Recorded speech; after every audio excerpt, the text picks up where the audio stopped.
Welcome everyone to my review of Archie Sonic the Hedgehog issue 5. Today's story, well, one of them at least, will have Sonic and his friends compete in the Olympic Games. Yes, years before the first Mario and Sonic at the Olympic Games, the Hedgehog participated in these sporting events. Except, not really. You'll see as we go ahead and get started.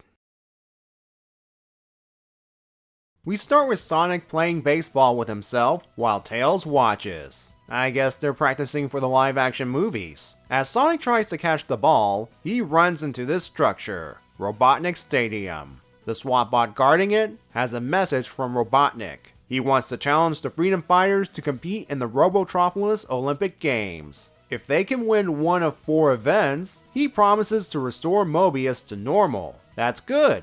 However, if they lose completely, they will be roboticized. That's bad. Sonic delivers the news to the others. Sally rightfully suspects that this is a trick. A villain like Robotnik never keeps his promises. Whether this is a trick or not, Sonic wants to take a chance. After all, he is the best athlete in the group. Tails wants to participate, but Antoine of all people says he's not athletic enough. Sorry Tails, even Antoine's got potential skills to qualify for the team. Since Tails won't be joining the games, he'll surprise Sonic with a sculpture once he wins the Olympics. Well, our heroes weren't counting on Robotnik being competent this time. Before the Olympics, he had a SWAT bot swap out Sonic's shoes, while the Hedgehog was relaxing in the water mind you, with an identical pair that will drain his energy. Rather than handing the shoes over to Robotnik as trophies, the SWAT bot threw them in the trash. I don't blame the dog for smashing the robot. Still, he'll at least get the satisfaction of watching Sonic collapse before his very eyes. As he readies his robot maker, Sally, Rotor, and Antoine demand they sub in for Sonic, and Robotnik agrees. He wants a little entertainment before he turns them into robots.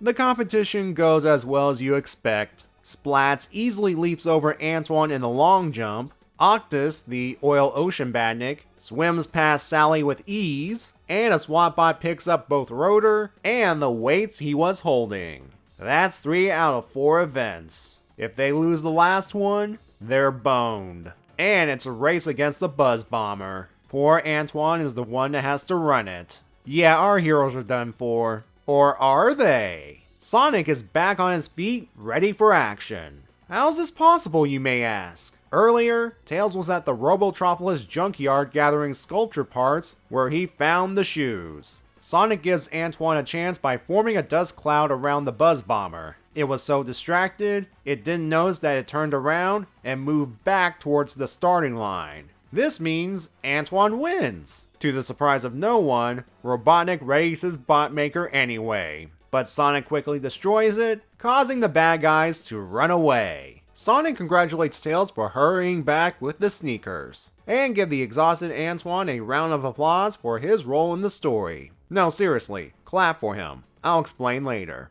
We have a 1-page story before the next big one. It features Sonic doing a 10-second workout, which involves him running in place, running around a room, and then running around the world.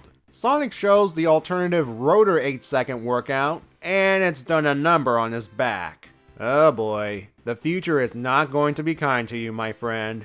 Our second big story begins with Sonic, Tails, and Sally trying to get a spoon out of pancake mix that honestly would make good mortar for bricks. Rotor comes in with a magazine with an ad for an ant farm. He's so excited about owning a colony of ants, he wastes no time and mails the form. Too bad the ant farm is another Robotnik scheme. He has his mail carrier SWAT bot deliver the package ASAP. I assume the Freedom Fighters are using a P.O. box way outside of Knothole. Otherwise, our heroes sending and receiving mail might give away their location to the enemy. Rotor is excited about starting up his ant colony. However, his excitement soon vanishes as the colony is just one insect and it's not even an ant. It's a termite, doing what termites do best. Eat wood. Rotor quickly whips out his Insectopedia book and identifies the bug as the Termite-nator. Not only does the thing eat wood, it eats paper. Oh, it gets worse. According to Rotor, the more the Termite-nator eats, the bigger it grows. Sonic then realizes they live in a deep forest made of wood, meaning this thing could destroy their home and expose Knothole's location to Robotnik. The team tried to stall it by feeding it all of the wooden furniture and books they have, but that's only delaying the inevitable. Sonic's about to sacrifice their last book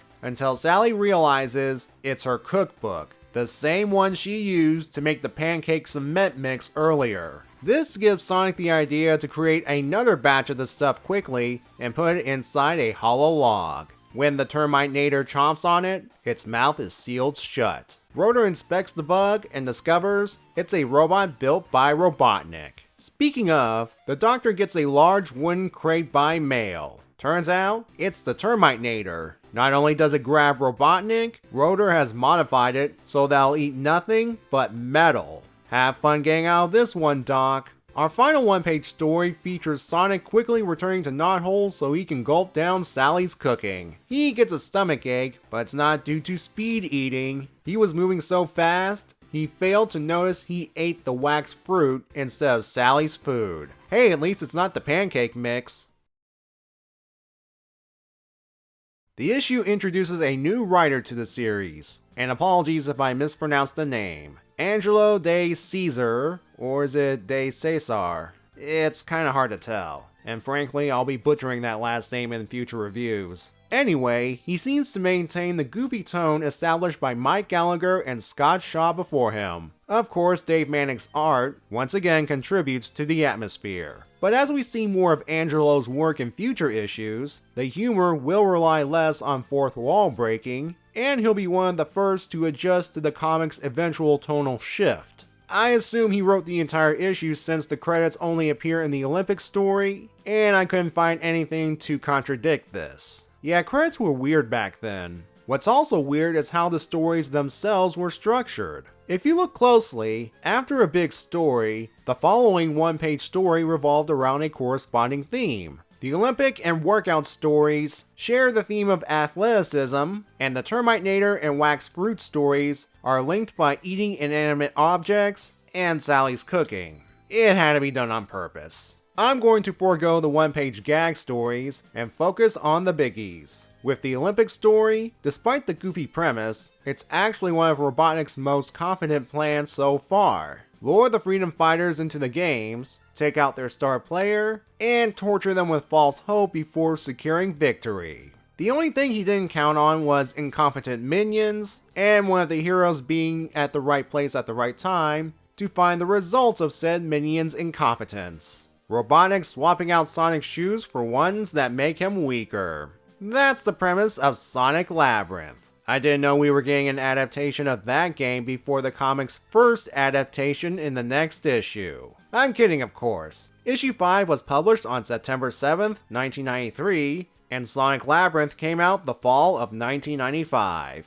Though I wouldn't be surprised if the game's developers were influenced by this issue. I'll give props to the comic for showing Sonic getting his original sneakers back, as opposed to the unknown fate of Sonic's footwear in the game. I think it's unknown. I haven't had the chance to play or watch videos on the game, and I have no desire to. The real heroes of the story are Tails and Antoine. Remember, Antoine convinced Tails not to participate in the games, and Tails decided to make a sculpture for Sonic. And what did Tails find while searching for materials in the dump? As for Antoine, is it just me, or did Angelo give him the first bits of courage, while still making him the comic relief? If that's the case, we'll see where these developments lead. One more thing before moving on. Sonic wasn't kidding about being the best member of the team. With him out of action, the rest of the Freedom Fighters are pathetic. Note that Bunny is nowhere in this issue. She could have easily won the weight challenge with one hand, and probably punch a hole in the Terminator. As for the Terminator story, this is either one of Robotnik's sillier plans, or another brilliant one, as he sends a robotic version of a dangerous insect to eat the Great Forest. The silly portion applies again to the mailing system.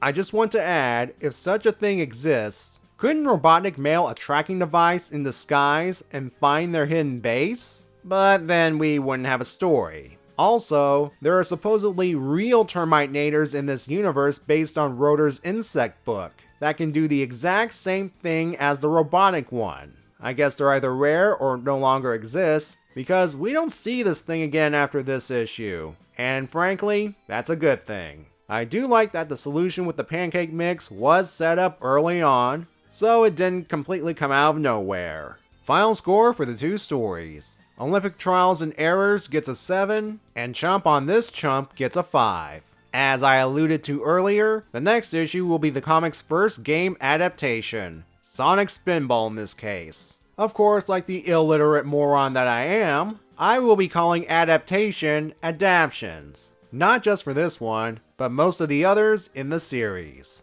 I want to slap past me so badly. Anyway, have a good day, everyone.